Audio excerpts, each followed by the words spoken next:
అనగనగా ఒక ఊర్లో ఒక నది గట్టున ఒక ఊరు ఉండేది. ఊళ్ళో జనమంతా ప్రశాంతంగా కలిసికట్టుగా ఉండేవారు. ఆ ఊళ్ళో ఒక గుడి ఉండేది. రోజు గ్రామ ప్రజలు ఆ ఊళ్ళో పూజలు చేసేవారు. గుడిలో పూజారిని కూడా ఆదరించేవాళ్ళు. అలాంటి ఆ ఊర్లో ఒక సంవత్సరం ఉధృత వాతావరణం ఏర్పడింది.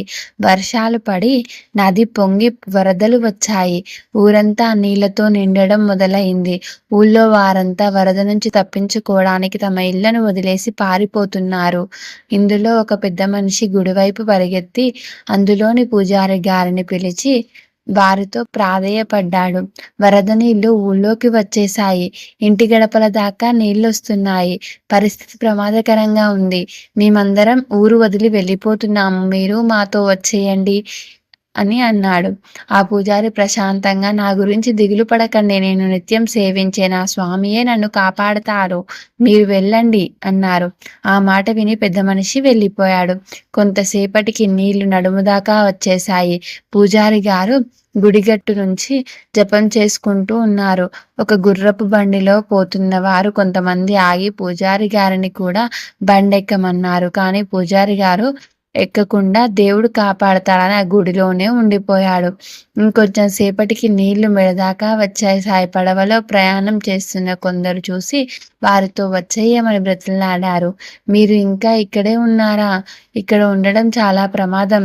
నీళ్లు చాలా వేగంగా వస్తున్నాయి. మాతో రండి అని అన్నారు వాళ్ళు.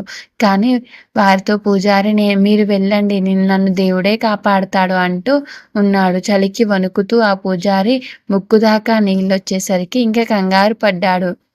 అతి త్వరలో గుడి మొత్తం నీళ్లు నిండిపోతుందని పూజారి గారు ఆ దేవుణ్ణి ధ్యానం చేసుకుంటూ గుడి గోపురం ఎక్కి కూర్చున్నాడు. కొంతసేపటికి దిగులు మొదలైంది. ఇప్పటికీ వాన ఆగడం లేదు. చలిగా ఉంది. నీళ్ల ప్రమాదం ఎక్కువయ్యింది. దేవుడా, నీకు నేనేం తక్కువ చేశాను? రోజూ శ్రద్ధగా పూజలు చేస్తాను. నిన్నే నమ్ముకొని ఉన్నాను. అయినా కాపాడడానికి రావేంటయ్యా అని దేవుడిని ఫిర్యాదు చేసుకోవడం మొదలుపెట్టాడు. దేవుడు ప్రత్యక్షమయ్యాడు. ఓ మూర్ఖుడా, నీకొక మనిషిని పంపించాను రమ్మని. తర్వాత బండిని పంపించాను, పడవను పంపించాను. నువ్వు రాకుండా ఇక్కడే తిష్ట వేశావు. నువ్వు నన్ను గుర్తుపట్టకపోతే అది నా తప్ప అని మందలించి మాయమైపోయాడు. పూజారికి వెంటనే జ్ఞానోదయం అయింది. చేసిన పొరపాటు గ్రహించి క్షమాపణలు కోరాడు. కొంతసేపటికి మరో పడవలో కొంతమంది కనిపించారు.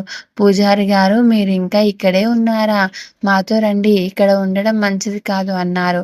పూజారి గారికి మరో మాట రాకుండా మాట్లాడకుండా ఆ పడవ ఎక్కి తన ప్రాణాలను కాపాడుకున్నాడు. భగవంతుడు ఏ రూపంలోనైనా మనకు సహాయం చేస్తాడు. అది గ్రహించాల్సింది మనమే. ఈ స్టోరీ మీకు నచ్చినట్లయితే లైక్ చేయండి, షేర్ చేయండి, సబ్స్క్రైబ్ చేయండి.